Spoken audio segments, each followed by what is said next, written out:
Hi, I'm here with Ricardo Rubiano, founder and principal of Ruby Group Capital. And today we're going to discuss a very interesting deal in Brownsville, Texas, Las Palmas development that was, it's very unique in its nature because it was a property that was completely repurposed, and it was built specifically and developed specifically for a tenant need. So let's talk about the deal a little bit more, Ricardo. All right. If you could just kind of tell me how you started, how you identified the opportunity, and the life cycle of the investment. So originally, the Olive Garden, which is our lead tenant in that product, in that development, had contacted us many years ago and said, "Look, we're looking in the market. We want to be in the market. We just cannot find the exact location." And that's a good example of when a national retailer the size of Darden or the size of the Olive Garden comes to you and says, "This is what we need." You get this from Starbucks. You'll get this from McDonald's. You'll get this from the very largest of national retailers. They do not deviate from those requirements. So what they were coming to us with, they needed to see on-ramp, off-ramp, expressway access, expressway location, traffic patterns. They'll look at what all the retailers around them are selling and doing in terms of volume. So they were very clear where they wanted to be. The property itself was, we were looking for them. We were actively looking in the market. We were presented with an idea of taking an existing operating hotel, purchasing that hotel, I think it was about a total of 10 acres, 9.5 acres or so, and demolishing the hotel. So we did. We purchased the hotel. And this was a hotel that was in operation. It was operational. Yeah, it was flagged. It was a nationally flagged hotel. Sat on too much land. It did have quite a bit of open space, which is something that was attractive to me when I looked at that, because I think the hotel was about 188 rooms and sat on 9.5 acres, which is too much land. Now, vertically, you could put a hotel on a lot less land, right, that same size. So they came to us, and it was for sale as a hotel. We purchased it going in, making the assumption we were going to operate this thing as a hotel, which really the case was we were just trying to buy the property. That was a seller's assumption. That was a seller's assumption. A yeah. cash flowing hotel.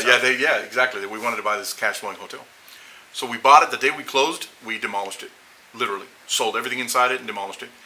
And then we created a pad or multiple pads. One of them being for our lead tenant, the Olive Garden, which was exactly what they needed. And there's so many variables and so many parameters that go into exactly what they want. We are situated in that pad correctly.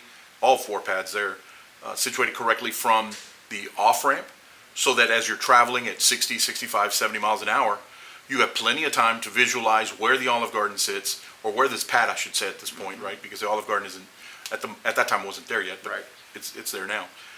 So you have plenty of time to visualize it. You see their pylon marker, you see their location, you exit the expressway at a high rate of speed, you have time to decelerate, you have time to move over to the right, and then enter the property, right?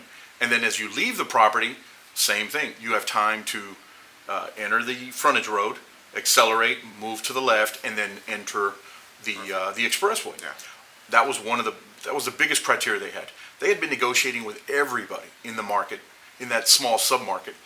Sunrise Mall, which is the 400,000 or 500,000 square foot retail shopping center mall there across the expressway from us. But Dillard's they were negotiating with allowing them to be in the parking lot. And that was not something they could manage or work out. Every opportunity that came up that was available to them was just way too expensive, much more expensive than what we are.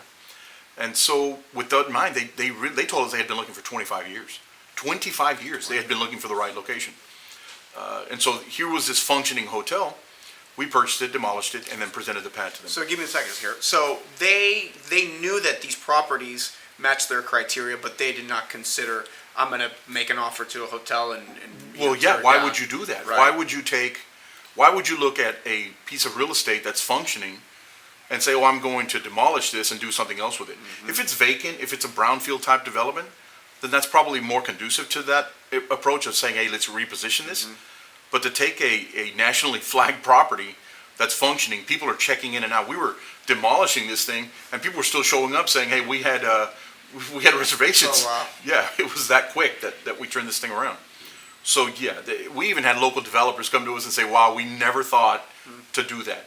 But the price point worked for us. right? So what the Olive Garden is worth as an investment today, a rent-paying Olive Garden made perfect sense for us based on what the purchase price for the entire property was. Even better than that for us, we had initially started with a development in another section of the Rio Grande Valley that our cost to get in was much lower. This is land that we purchased during the recession when we were picking up tracts of land because the pricing was so strong, so good for us as a buyer. It was a buyer's market. We purchased those properties. We built Ruby Group Capital built just under 20,000 square foot shopping center. As we were finishing it and coming out of the recession, which is for us around 2011, 2012, as we were finishing this, we started getting offers to buy that center. The offers were so good that we had to move quickly into what's called a tax deferred exchange or 1031 exchange, commonly known in the industry. And that's how we purchased this hotel from a 1031 exchange from another property. So this is a chain of events where a small investment to purchase that land, that was our equity into the loan for the shopping center development, which a local regional lender was more than happy to lend us, and we came forward with, again, similar to other projects you and I have discussed, we had a tenant in tow. So if our debt service was, for lack of discussion, say our debt service on the completed project was $10,000, then we really needed to find a tenant that could cover that for the most part so we wouldn't have to come out of pocket. We did. We found the right tenant. We put him in that 20,000 foot center. He covered the debt service as we developed the entire plaza and filled it in with tenants. And then once we were stabilized, somebody quickly purchased that from us. We were able to 1031 into the hotel, knock the hotel down, and then begin with the process of, currently we have the Olive Garden there. And it's a large project. We have two 10,000 foot buildings, and we have 4 restaurant pad sites. Wow. That's a tremendous amount of value. If you think of the equivalent of 2 or 3 Olive Gardens in rent paying plus the 2 10,000 foot centers, that's a lot of value to get from a 1.5 acre pad that you bought initially 5 years previously, and so you move through this sort of investment chain of staggering up. Now I can take that Olive Garden and 1031 into something even larger. And each one of those pads you can do that with if you wished. We probably will hold on to that Olive Garden from now on. Because it's such a legacy property, such a core property to a company like ours, and we'll always be there. Gotcha. So, right, is this the same chain? Is this the same group of investors that started with the original shopping center? It has to be. 1031 It has to be. This? It has to be because of the ownership and the investment. The 1031 is facilitated that way, to where whoever is going to be the taxing or the taxable entity, that's who benefits from 1031 exchanging and deferring their tax obligation into the future. Like I wouldn't be responsible for your taxes, you're not responsible for mine. So yes, the benefiting party continues to be the same investment group. Yeah.